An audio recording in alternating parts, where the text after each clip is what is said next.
Many years ago, when I was still in undergraduate studies, I had a chance to volunteer with the Times of India group. They had a program called Newspaper in Education, NIE, and they had tie ups with many different schools all across the country and even in Bangalore city, which is where I'm from.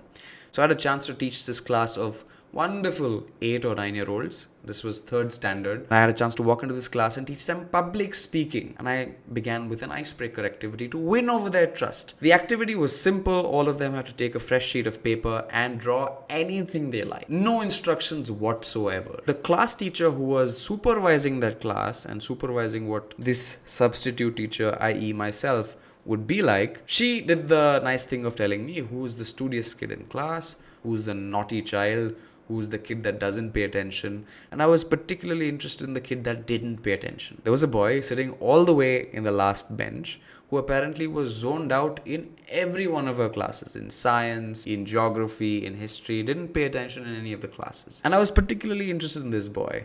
And when I gave the class this activity, it was supposed to be a 10-minute activity. I walked up all the way to the last bench.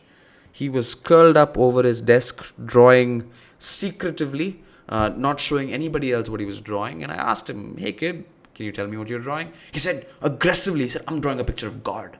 I said, "But nobody knows what God looks like." And his snappy reply is what caught me off guard. He said, "Nobody knows what God looks like? I'll show them." And I love this story for so many reasons, but primarily because this reminds me of the kind of confidence we used to have in our own abilities, in our own creativity as kids. And this confidence slowly wanes as we grow up. We slowly lose it. Life happens to all of us. You ask a class of third graders whether they think they're creative or not, and all of the hands will go up in class promptly. And now I get to work with so many amazing people early in their career. You ask people who are 25, 24 if they're creative or not, and barely any hands go up. As we grow up, we think we're not creative, that we're not intelligent, that we're not smart and brilliant and uniquely capable of doing only what we can do. And maybe it's because as we grow up, we lose touch with what we were once really good at doing. I think we lose touch with our truest selves. And in that sense, we grow up to not know who we are, which is the truest, biggest tragedy of our times. It's also because the older we get, the more there is pressure on us. But that's natural, right? There is pressure on us to excel at what we do. But that's not the problem. More pressure is okay.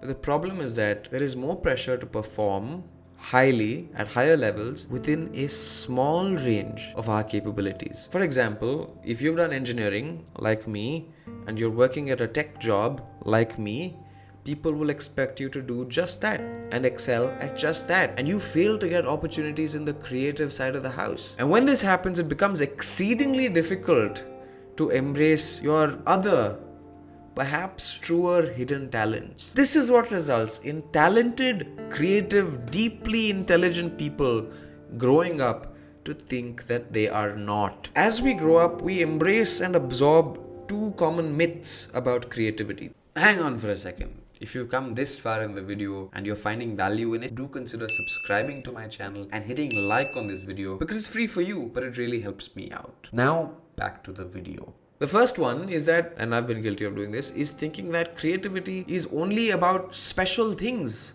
special activities. It's only about music, art, drama, dance, fashion. Only these areas are creative.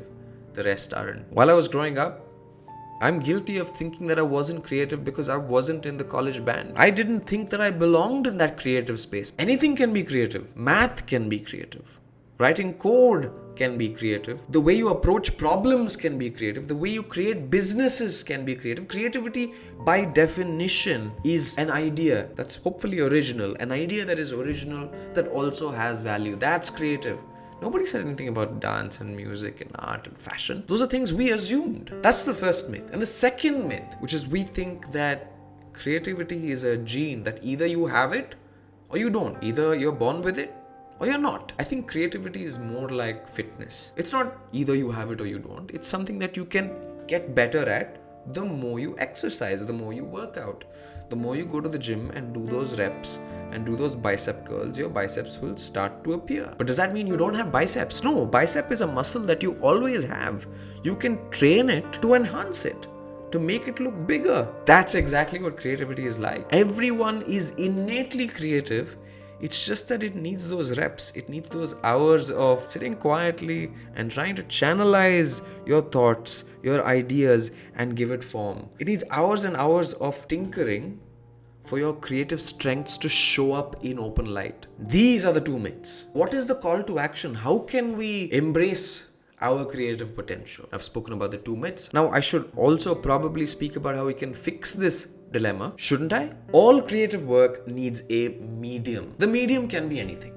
It could be music, it could be logic, it could be the way we communicate, it could be the way we move, it could be the way we think about words. It could be anything, really anything. We call this medium, the way you express your creativity, this medium, we call this our form of expression. Each one of us has our own natural inclination towards a certain expression. Many of us spend most of our lives trying to discover that expression. Some are lucky to find it very early on. Finding your form of expression, it excites your imagination. And this is a crucial step in freeing your creative energies. History is full of people who didn't think they were creative, and all of a sudden they discovered their unique form of expression, and then they were able to unleash their true creative potential. To me, it's simple. Figure out what you loved doing as a kid